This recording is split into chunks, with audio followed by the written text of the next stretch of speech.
Hey guys, I'm Dave and welcome to the Trull Gallery. Today we're going to make a spice rack.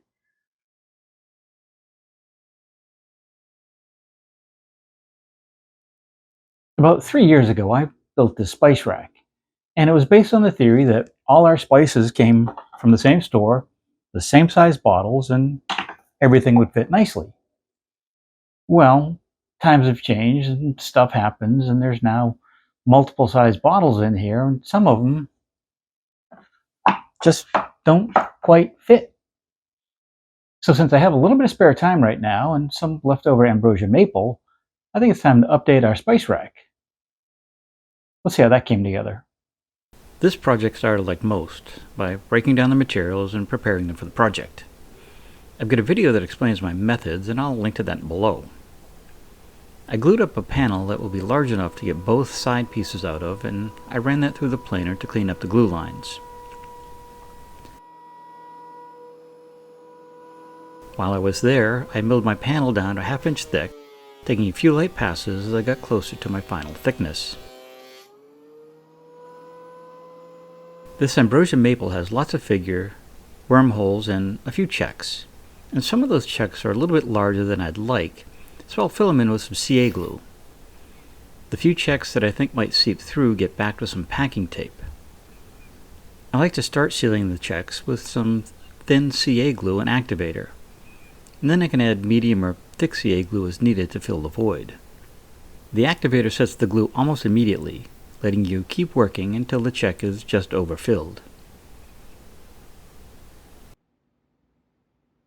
Once all the checks are filled and the glue is dry, it's time to sand off the excess.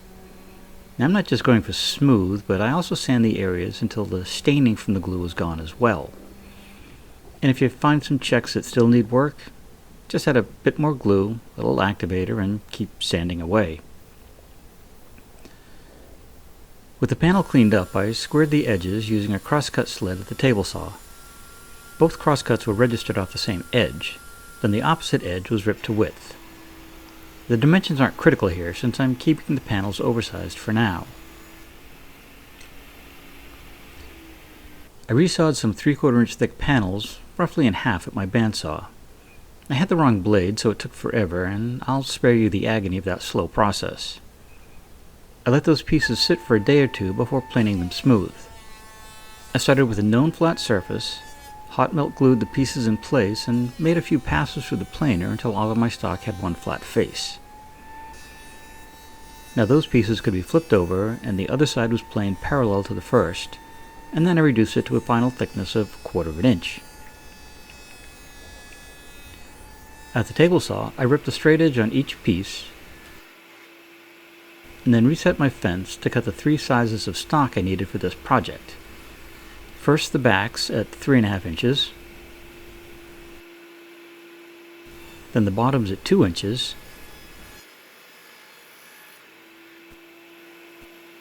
and finally the front at 1.5 inches. Then all the pieces were sanded from 120, 150, and 220 grit, as this would be challenging to do once the assembly began. I cut out a pattern for the sides and traced it on the stock. By registering from opposite corners, I'm able to use a bit less stock. I could have gone smaller still, but whenever I do that, things tend to be too small. Just to check myself, I taped and clamped the inner parts of the rack together, just to make sure my pattern is accurate.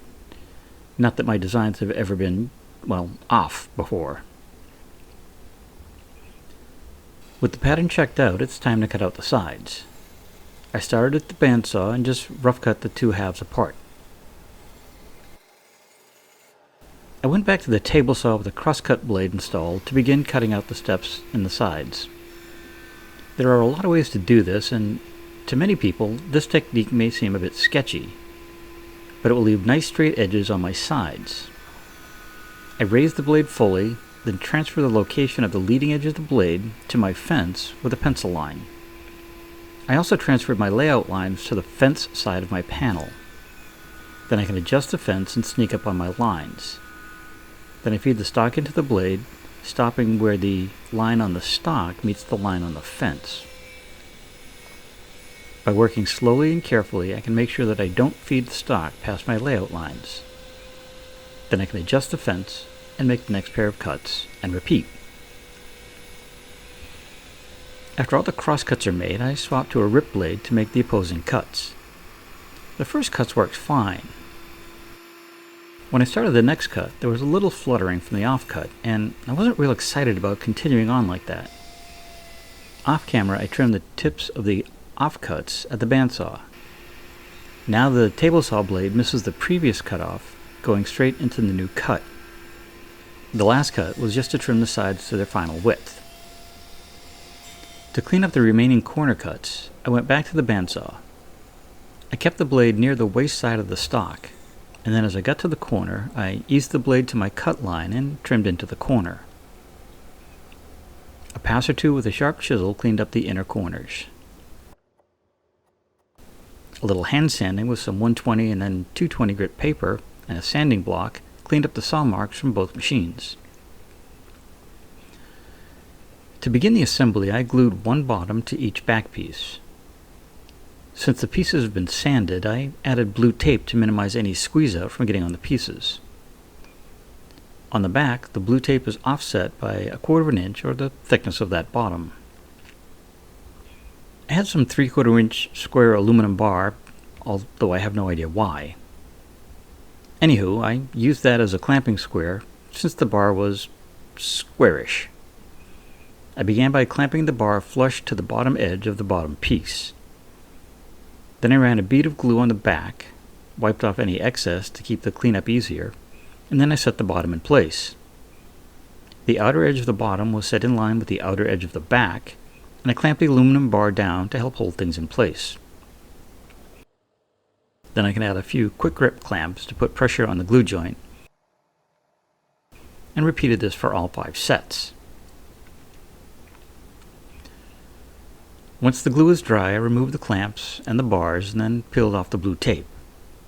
By working slowly and at an angle, you should be able to remove most of that tape. The remaining little bits can be removed with a sharp razor, unlike the dull one I'm using here. The last strip of tape on the bottoms is there for the next stage of the assembly. The joint came out nearly square. I don't know about you, but I've always had a challenge keeping small stock like this perfectly squared during glue-ups. Next, it was time to cut the shelf back assemblies to their length. I taped the rear of the back pieces to minimize any tear out during the cut. Then I could trim the first edge square on all 5 pieces at the miter saw. To cut the pieces to length, I set a stop to make sure that all 4 lower assemblies would be the same size. The upper assembly is a bit longer and we'll cut that to fit later. Going back to the sides, I needed to add a groove for the bottom and the back of the rack. Both grooves are stopped so they won't be seen from the front or the top. To do that, I set up a 1/4 inch spiral bit in my table router and set the fence so that the far side of the bit is the same width as a piece of 1/2 inch plywood. I'm going to go 1/4 inch deep, but I'll do that in 2 passes. I marked the fence with the outer limits of the bit and then mark the sides with the stop line. One cut is plunged in and run through. The second cut is run in from the edge and then stopped at the correct point. After both sides are cut, I raise the bit to 1/4 inch and repeat the passes. A quick cleanup with a sharp chisel and the end of the grooves were squared off. I started with a 1/4 inch chisel but found that my 1/8 inch chisel was better to help clean out those corners. I cut some spacer blocks to help support the rack and shelves during the assembly. They're 1/2 inch thick, and the top of the block will support the shelf above it, and the front of the block supports the back of the one in front of it. The key is to make sure that the lowest and highest blocks don't get in the way of the grooves I just cut. To secure them in place, I add a bit of glue and carefully tack them down with some 3/4 inch long 23 gauge pin nails. Again, all the pieces have been pre-sanded, and to prevent any glue from getting on them during assembly, I added some more blue tape. It's fussy work, but it saves time since I don't have to clean out any squeeze out and resand all those tight spaces. A sharp razor and a little patience is all you need to mask off the areas that you want to keep clean. I glued up a pair at a time, adding a small bead of glue and spreading it out with a glue brush. Then I carefully clamped the pieces together along the layout line I had previously marked. I used a clamp it square in an unusual way, but it did help to keep things square while the glue dried. With the pairs glued up, it was time to connect all 4 pieces. In hindsight, it might have been easier to add one set at a time, since clamping this thing was a bit awkward. I did get it, but there was a bit of fussing involved. With the 4 shelves glued up, it was time to add them to the sides. I ran a light bead of glue in all the key areas, and then set the shelves into the sides. More creative clamping to help line everything up and pull things tight, and it was set aside to dry.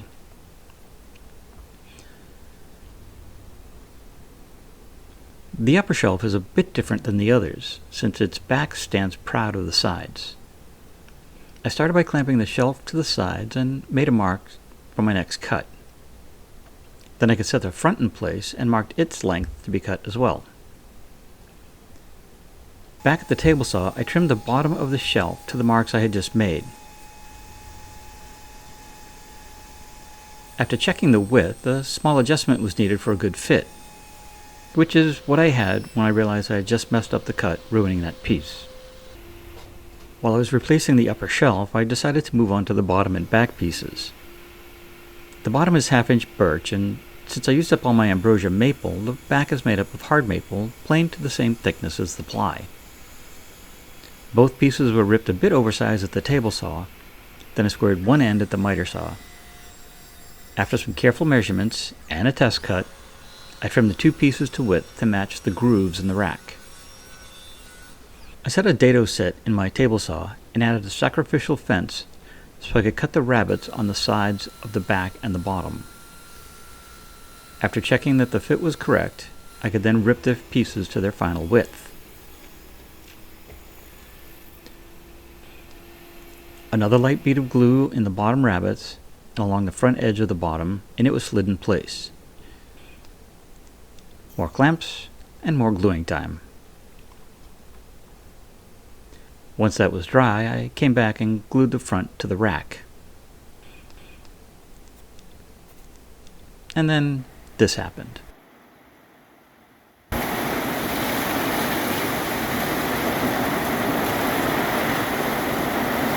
Well, at least it's not too hot today. With the new upper shelves assembled, I again snuck up on the width of the bottom.